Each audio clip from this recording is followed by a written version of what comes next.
Hi,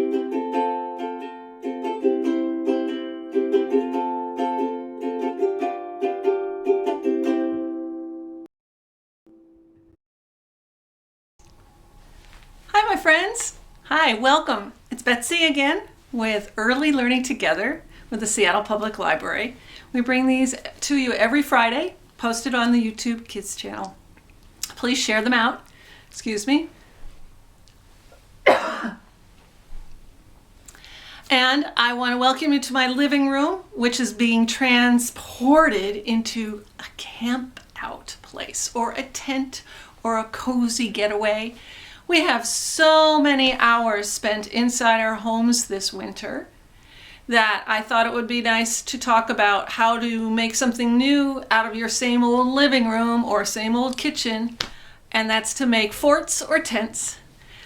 But the one thing I want to talk to families about, the adults about, this is great engineering skills, especially if you've got multi-age kids and you want to have the olders be incorporated in this. It's really great, and I'll demonstrate how to let them figure out how to attach things to each other so that they stay up. So this is a great all ages kind of thing. And what I've got here today is just a sheet, a plain old sheet that I put with some chairs behind it and some rope. But at the bottom, I want to show you at the bottom, I placed some boxes that had some weight in it to keep the sheet flat out there. Okay? And now I will show you how to put this together. And I'll show you first what we did here, what it looks like underneath. Underneath, there's your little cubby hole to read books, sing songs, play games together. Nice little hideaway, huh? So, what you need to make a fort is a blanket or a sheet or anything, a tablecloth, anything, and maybe some little bit of a rope or string. Yarn does not work well because it stretches too much. And I used 2 heavy chairs, 2 table chairs from my kitchen. And I strung the string between the 2 chairs, and I laid the sheet on top. But here's the tricky part. It keeps falling off. If I just lay it there, it falls off. And I'm thinking to myself, how do I keep this on the chair? I think I need to somehow keep it attached to this part right here. Now I could use some tape, but that's really hard to make it work. I think I'll use a rubber band. A rubber band, yes. And I will just twist it and twist it and twist it. And hopefully it will stay. So that's one way you can make things stay. Another way is to use, you know what these are called? Clothespins, yep. And families, these are really good for young fingers to practice with because they need to build their muscles up so that they can hold a pencil later on. When they're learning to write, the more they use their small motor and their fine motor skills, the easier it will be to hold a pencil or a pen.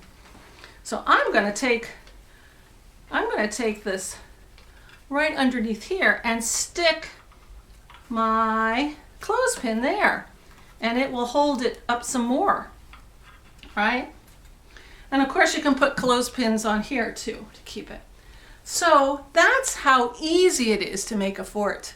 You can also make a fort just by putting a big sheet, a huge sheet on a smaller table, and then crawl underneath the table, and it will be your little hideaway. And you can take your stuffed animals and put them in there with you. Be sure when you have your chair that you put some heavy books on them so that the chair doesn't dump when somebody pulls on the sheet. Well, there's another way you can make a fort, and this will take even more of a math brain to figure out, or more engineering and building brain So this is a really cool way, is taking the cushions of your couch and pulling them out and setting them up so that you can have a little play space inside. But then what will keep them from falling over? That's a big thing. How do you keep it from falling over? You have to brace them well. That's a good word, brace. You have to brace them well. My cushions are pretty stable. They're pretty square and stiff. Those are two good descriptive words.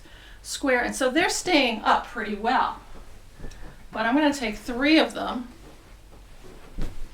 like this, and I'm going to take a cushion, a little cushion here, and hold it up with that. There, that holds it up. And then I'm just going to take a sheet and once again spread it out over the cushions. And you can spread it out on top of the couch too and make that part of your fort. This would be a really fun place to play with Legos underneath, or, as I said, read a good book, or, you see it's staying up all by itself, or tell a story to your favorite stuffed animal. So this is another way to make a fort. So this is what my couch cushion fort looks like without the sheet. But I did some problem solving, because when I crawled into it, it fell down. So my problem was the sheet was not staying on the cushions. And now I'll show you how I thought, it keeps pulling off. What I discovered was the sheet wasn't big enough. So I went and got a bigger sheet. And now I will put it on. And it won't be any problem of bringing it all the way back to here. And I have lots of sheet to go down the edges so it won't fall in. And Millie, come here. Come here, Millie. Let's see if she and I. Come on. Okay, come on out, Millie. Millie, come here. Look who came out of the fort. There she is.